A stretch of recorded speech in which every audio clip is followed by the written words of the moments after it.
What about new enemy types? There's a new enemy type called the Hothead Pirates, and what they do is like a big cannon, and they load up these heads inside of them, and they'll fire their head off like a, well, they'll fire their head off. And I don't know. But a new head will replace it like a Pez dispenser. Okay, all right. A fireable Pez dispenser. A fireable Pez like dispenser, that. yes. And so you have to deal with this enemy who's spawning his heads at you, and then those heads run around, they try to bite you and shoot flames at you. Okay. So we've got that, and then we also have these cave bats that you find in Morro Caverns, and you have to. They get scared of light, so you have to pick up these creatures that light up the caves and scare them away. Okay. Don't forget Darkwater. Well, yes. Then of course there's Captain Darkwater. I don't want to give away too many spoilers here, but there's really going to be some interesting reveals and some great twists and turns along the way. I think one of the obvious questions that people have about a downloadable game that looks like a disc-based game in terms of visual quality is how much gameplay are we talking about? Is that something you can reveal? Our average player's taken between 3 to 4 hours to complete it. Okay. So it does feel like a big epic experience. It's got a epic boss battle at the very end. So we really feel like you're going to get this condensed Ratchet & Clank Future experience within a 3 to 4 hour period.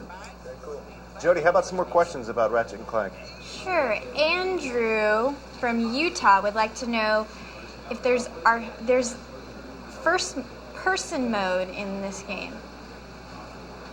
Like the Arsenal Deadlocked in the game. That's true. In Up Your Arsenal and Deadlock, we had a first-person mode. In this game, we're focusing more on the platforming, the wrench moves, the light-dark gameplay, and we actually have some puzzles later on that you have to solve. So this is more platforming-oriented, less combat-oriented, where you'd want a first-person mode. You really want to see Ratchet's feet when you're jumping around in this game. Ratchet picked up like a hot rock there or something. That's right. There's these lava rocks that spawn out of the geysers of the island. And here he can pick up these lava rocks and use them on the grind rail. Are you able to upgrade his wrench and other weapons? No, it's already been upgraded. So you can start the game fully upgraded. That's right. Cool. Yeah.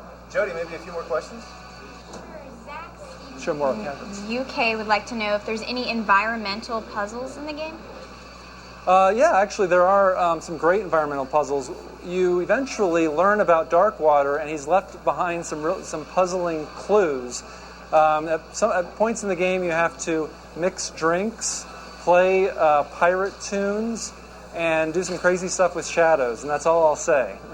I'm still on the pirate tunes. Is that like a little rhythm minigame type thing? I don't want to give too much away, but there's some great stuff where we really make you think in the game. Not only do you have to use the wrench to move platforms around and kind of create your own path, but you also then have to solve these riddles and puzzles later on. It's a beautiful game. I remember when the original Ratchet & Clank Future came out, I was blown away by the rail sliding scene. We were sliding up the town, and this looks very comparable. Well, what's been great about this game is we've had the opportunity to build off the foundation that we created in Tools of Destruction. So we really have just been able to add and create a lot of detail. And with a smaller game, it really lets us focus more on quality over quantity. We can really put all our efforts in just these few levels, and we're not stretched thin with a big, massive game. Do you know how big of a download this will be for people who want to that's still in the works, yeah, we're not quite sure about that. But we're really hoping that people will be able to play this in addition to their other big games. So, so often we have this big stack of games that you never quite finish it. And so this is a game that you can finish, you can move on to another game, and it's just something small and fun and isn't very expensive. I think one of the questions for a game like this is, from you guys' point of view, this seems like an experiment, and maybe if this takes off, you'll be willing to do more downloadable episodes. I guess it's really a standalone, but it's almost like an episode of Ratchet & Clank, right? So do you guys look at it that way as well? It's definitely an experiment, and we've had a lot of fun with it. So they gave us the opportunity to just try out some new stuff like the wrench and the light and dark gameplay, and really break away from what we've done on past Ratchet & Clank games. And so, yeah, you never know. I mean, if it's a huge wild success, there's always that possibility we'll do more. Cool. Jody, let's have one more question for these guys. Kyle from Toronto wants to know, what type of things can he collect throughout the game or unlock extra things?